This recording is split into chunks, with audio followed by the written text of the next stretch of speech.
Hello, Leos. I'm sorry, I have an itch. This is your home light security reading for the month of August for all Leo signs. I'm pulling out some cards right now.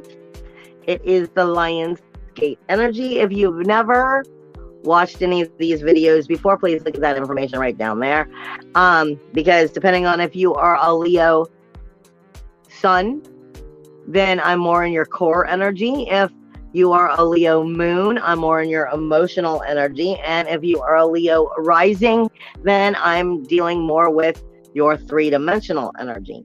But I'm pulling out some cards to see what the cards have to say for Leos as we walk through this month.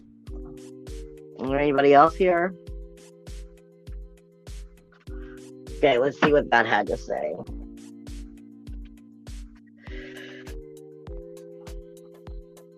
What I have is naked before the stars.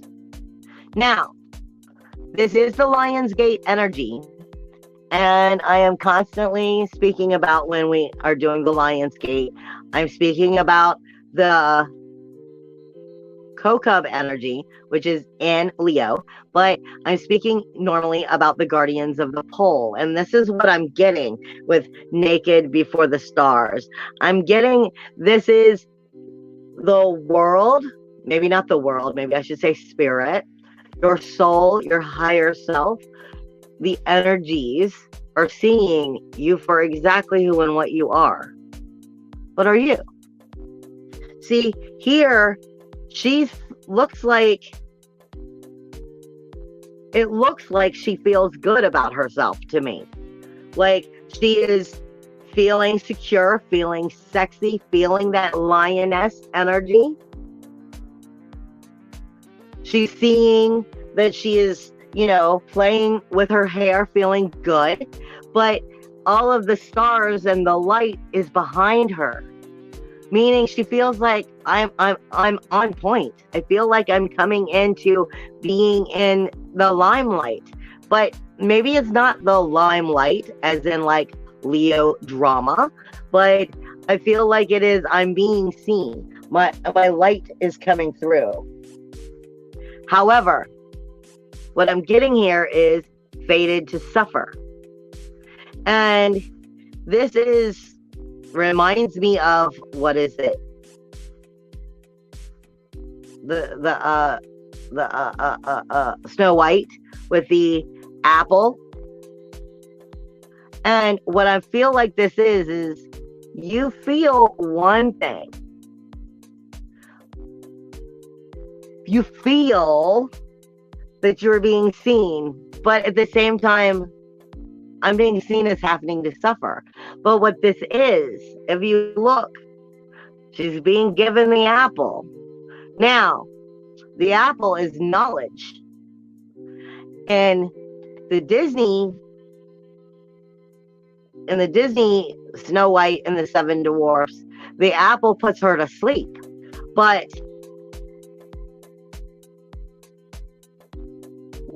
what I'm getting from this also is it's the knowledge of the unconsciousness bringing into consciousness.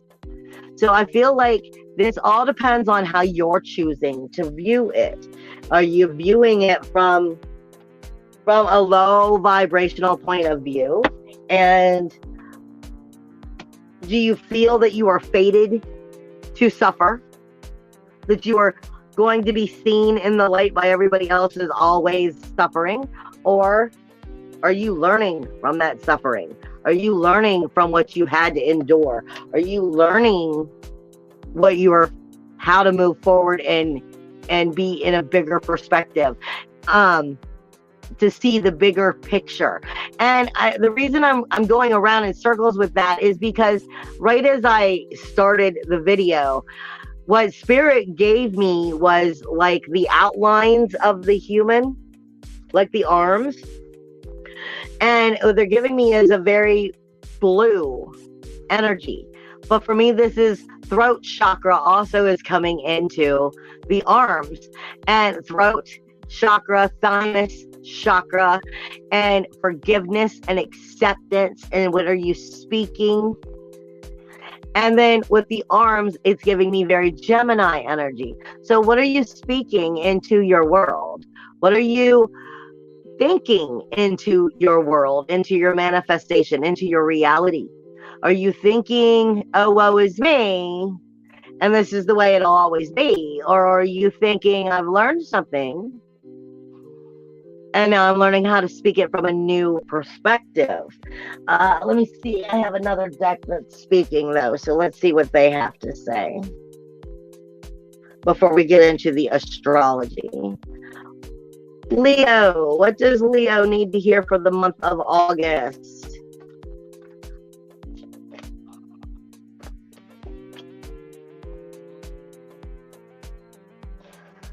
What else? Is there anything else here for the month of August?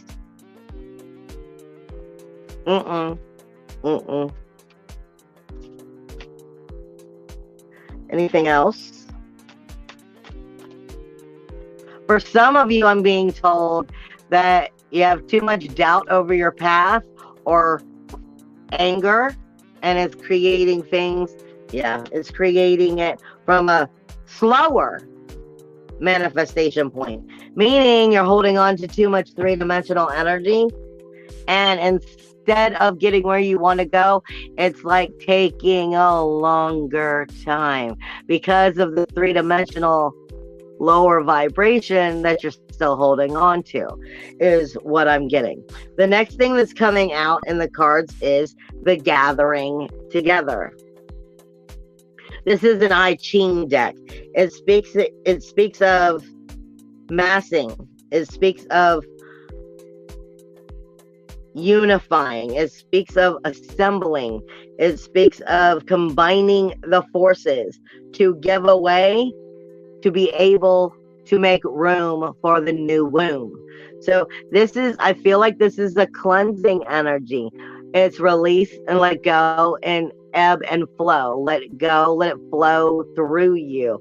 It is the gathering together of your oneness, of your emotional, your mental, your spiritual, your physical, and allowing that ebb and flow to cycle. Long story short, the next thing that was coming is the waiting. You're allowing the ebb and flow to take place for a birth. It's not quite ready yet. It's still in the womb. It's still being created. It's still happening. It is a new perspective, taking care of the essentials that will help make sure that it births healthy. It is leaving well enough alone. Not like I said, not going back to the lower vibration, not going back to the negative thinking, letting it go, so that you can move into the right timing, the birthing. And then be gentle with yourself. Be gentle with yourself. Give yourself some love. Give yourself the soft approach. Give yourself some faith. Give yourself some understanding. Penetrating the gentleness that you need to give to yourself for the birth to come. So, and I've been getting that for everybody. It's not this. It's like a womb. It's birthing. It's seeding. It's coming into a new beginning, and that's a beautiful thing. But you have to give yourself the love you need as you're trying to address and move into that. And I think that's great. It's just remembering, Leos, you guys are go, go, go, go, go, go, go, go, go, go, go. And it seems like you never hit the wall. And we do hit the wall. I'm a Leo too. So it's saying you've got to allow proper ebb and flow. Allow proper ebb and flow. And in order for you to be the go, go, go, go, go, you have to have that ebb and flow. You have to have that up, down time. You have to have that inner creativity time. You have to be able to have the 4 as your 1, your inner emotional, mental, spiritual, physical, and allow it to, cycle. in a healthy way. Now, with that being said, I'm going to read to you what's going on with the planetary movement, and then I'll get into the astrology itself. You have the Lion's Gate, which takes place up through the 8th, but technically the energy will continue to go on, and it will not just end with the Lion's Gate. Remember, wherever the sun is the house that you are technically walking through. So we're going to have a new moon in Virgo at the end of the month. So you're switching houses mid-month. All right. Now you have the full moon, which is going to take place in Aquarius directly across from you on the 11th. Venus moves into Leo also on the 11th. And you have Mars moving into Gemini on the 20th. The sun enters Virgo on the 22nd. Uranus is going retrograde on the 24th. That makes it a big deal. It's already in shadow. Then you have Mercury moving into Libra on the 25th. And the new moon takes place on the 27th in Virgo, your second house. So you're walking through your first and your second house throughout this whole month. And let me pull up what I'm looking at. You have Venus that is coming out of your 12th house and into your first house. And I'm saying it that way because I start wherever the sun is. But Venus on the 11th is coming in to Leo. What, 3 days? 11, 12, 1, 11. Yeah, just a few days after the Lion's Gate. And so it's coming from the 12th house into your first house. The Lion's Gate would have just happened. You have Ceres here, which is asking you to nurture your character, nurture how you view the world, nurture how you identify with the world, or are you neglecting things that can actually help and support you and strengthen your character? And then it's moving into your second house, where you're going to have the new moon taking place on the 27th. So it's literally going your first and your second house, which is all about your character. You're identifying how you identify with yourself, how you identify with the world around you, how you identify with the character of who and what you are versus the one you want to be. Your self-worth, your self-value, your self-esteem, your manifestation, your ability to create and spend money. All of this is taking place during this month, coming into a new beginning, a new direction, a new 6-month category starter. Hold on one second. Are you okay, Mom? Yeah. I hear her coughing, so I had to double check. Now, with that being said, so we're looking at how this is coming. Are you nurturing the world you want to see? Are you nurturing and focusing on the positive of how you want to see yourself grow, the positive of how you're creating the character of yourself, of the world around you, how you're identifying with its appearance? Because the second house is your self-worth, your self-value, your self-esteem, your manifestation.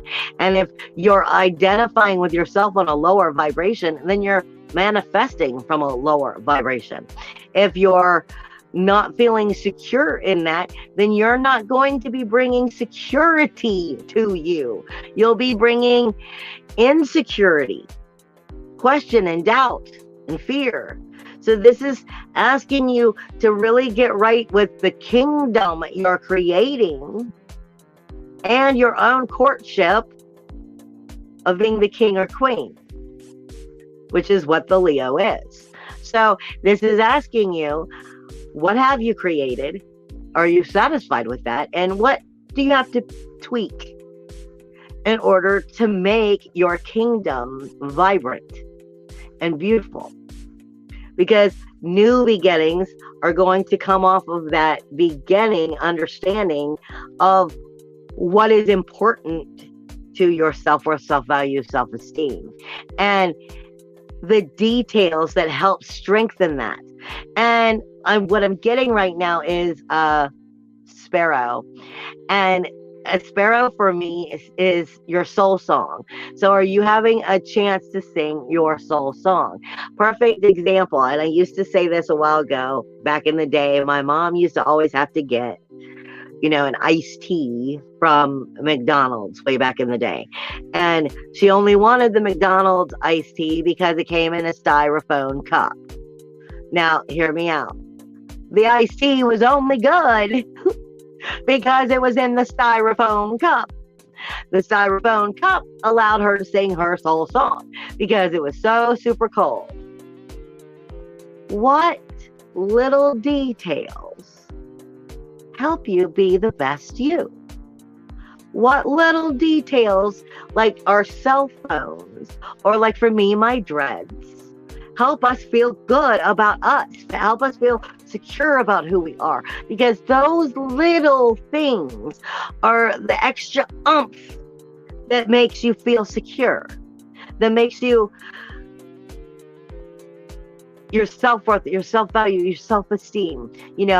Like for me, it's also, I have to be able to dress in my clothing. I cannot work someplace where I got to be in a outfit, a specific outfit. No, it's got to be me. I got to feel me.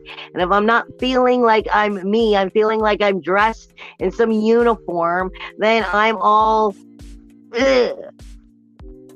So what makes you feel good? Tapping into those little things that help that is going to strengthen everything about where you're taking your character, your self-worth, your self-value, self-esteem, your money, your manifestation. All of this is asking you to pay attention to the sensitivity of what makes you feel good about you, about the character that you are. And then addressing it, because Venus is coming into this energy during this Lion's Gate. Then the sun is going to move away and go into that Virgo for that new moon. So all of this is saying, are you paying attention to what makes you feel good and what makes you not? About who you are and addressing who you are, because that is a big key about the redirecting of everything and everything and where you're trying to take, where you're going to be going. Now, your fourth house is Scorpio, which should be very open for transformation. However, South Node is here. South Node is everything that you're good at, but it's not good for you. And that's your inner emotional security. So where is it that your inner emotional security, your home, gives you the false idea that you're secure? And what I mean by that is, where are you tapping into three-dimensional ideas of security that really are only that way because you're three-dimensional? Where are you tapping into the society telling you what will make you secure? Where are you tapping into, the idea of the societies, the roots, the job, the this, the that, versus knowing in here? Because your inner emotional security can't be taken from you. The vessel in your power can't be taken from you, but you can misplace it. You cannot know it's there. You cannot honor it. See, the South Node is everything you're good at, meaning I'm good at securing everything in these areas of home. But is it securing you anymore? That's the question.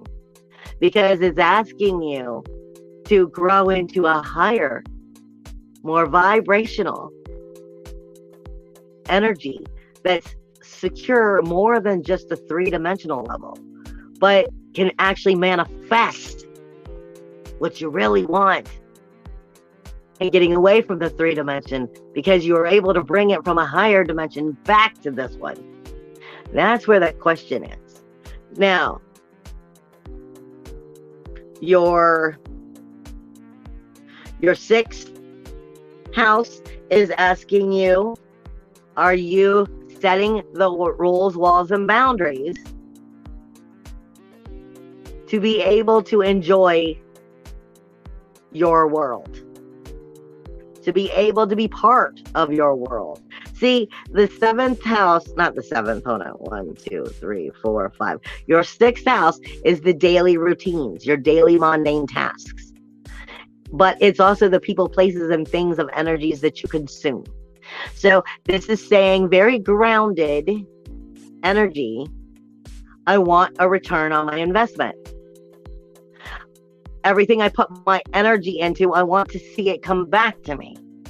But it's also the outer world. So it's asking you, are you putting it in from a spiritual place, a soulful place, knowing from within you? Or are you putting it in because it's hard work? It's hard work. It's hard work. And I have to, to the grindstone in order to have what I want. And then you actually don't have time for what you want. See, that's the trick there. Capricorn wants an investment. It wants its building blocks. It wants to know that it's secure. But Pluto here is saying you've always been secure if you just believe. Pluto is at its last 2 years of, though I walk through the shadow of death, I got nothing here to fear. In the outer world, on a universal scale, but it's being able to create the mundane energy. So what are you feeding that daily routine? Are you feeding the daily routine, to the grindstone? I have to work my ass off if I'm ever going to get anywhere? Or are you feeding, though I walk through the shadow of death, I have nothing to fear? Because if you have nothing to fear, then you're going to bring it to you already. You already are in that soul part of you. And you're starting to bring it in and strengthen the energies that are in your daily mundane tasks. The people, places, and things of energies that you consume. Are you consuming things that are of the higher vibration, or of ones that are in such a desperate need that you can't ever get a break?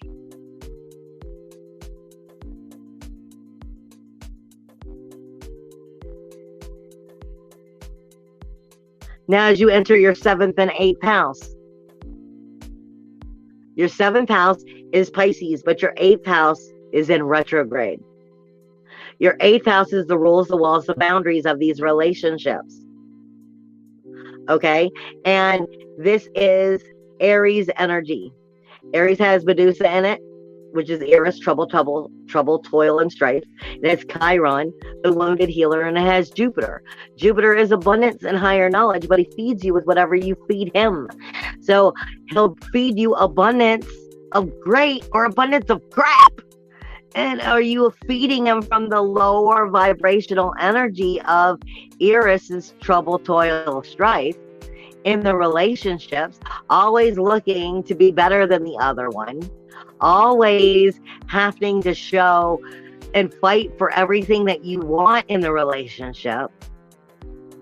Or are you finding the healing relationship, the higher knowledge, the beginning, the new cycle by stepping into the higher vibration? Like I said, Eris, trouble, toil, strife, and the old relationships are giving you the idea that it's always push against you. It's always push against you. Like it's hard for you to create what you want. And that's an old way of thinking. It's the old vibration of trouble, toil, strife. Like it's not working for you. You have to fight for everything you want. And if you're still coming from this idea of thinking, then you'll continue to fight for everything you want in these relationships. The relationship in Pisces with Neptune can create anything you want, but Chiron, Eris, and Jupiter in the first house is going, I bet that you'll hold on to what doesn't serve you. This is saying serve yourself by understanding the relationships have to also be you being in a higher vibration. I was saying a couple of months back that Medusa commercial where she was wearing the glasses, it's an Amazon Prime commercial, and Medusa's wearing the glasses, and she no longer freezes everybody. She no longer turns everybody to stone. She found a way to beat the magic because she created a new magic. This is what this is. Can you create new magic within your relationships? Can you create a new, healthier idea of a higher vibration within these relationships? Or do they still have to come from an idea that you've been taught that's not working? And then that will adjust whether they're going to be new healthy relationships or not. New rules, walls, boundaries, new perspective, new precision, new perspective of how to address the relationships and what's good and what's not. Then you go into your higher self, your ninth house, which is Uranus in retrograde.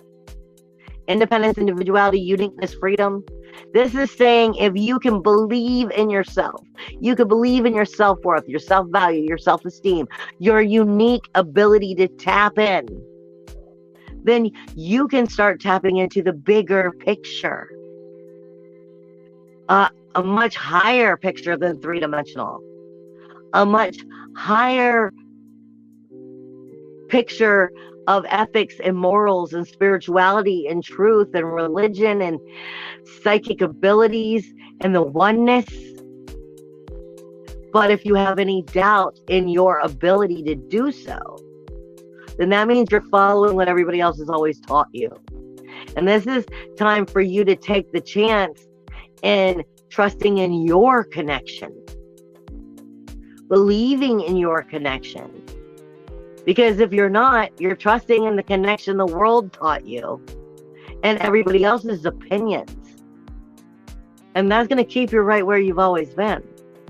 So this is saying independently, believe in yourself and your connection to the oneness, to the soulfulness, to source, and allow it to show you. But this is going to have some inward communication because it's in shadow and in retrograde, going, this is where you haven't been tweaking it quite right. So let me help you learn something new.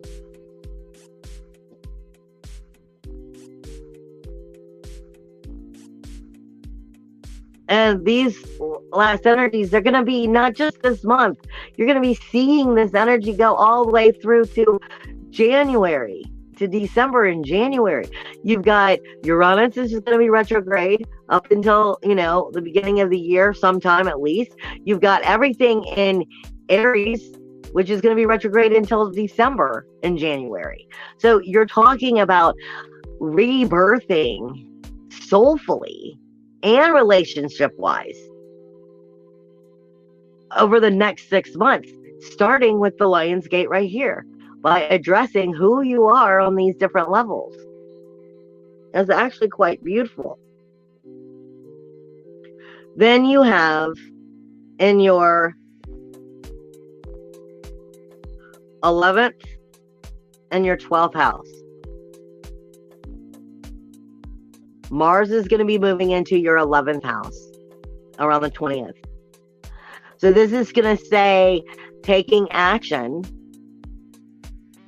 with the outer world, the goals, the dreams, the ambitions, breathing your protective energy into it, but also breathing in your inner warrior. And are you breathing in from a secure energy of standing in your power, going after your dreams, your ambitions, tapping into the people who are connected with them, and knowing when to not waste your time and energy on those who are not, or give your time and energy to those who are not in the same frequency as you. Because your 12th house is Cancer, which still has Lilith here, which is saying stop being submissive because you're loving. Stop giving away your love and not loving yourself. I tell people all the time, I'm like, it's great to be a good person. It's great to be loving and to be helpful. But when you're loving and helpful is helping everybody else but yourself, then you're not loving yourself anymore. Now it's become something that's actually negative. So this is saying not to be submissive for all the wrong, right reasons. Love yourself. And when you are capable of being helpful, then you can. But right now, your 12th house is asking you not to hold on to grief, sorrow, shame, blame, and insecurities to make others happy.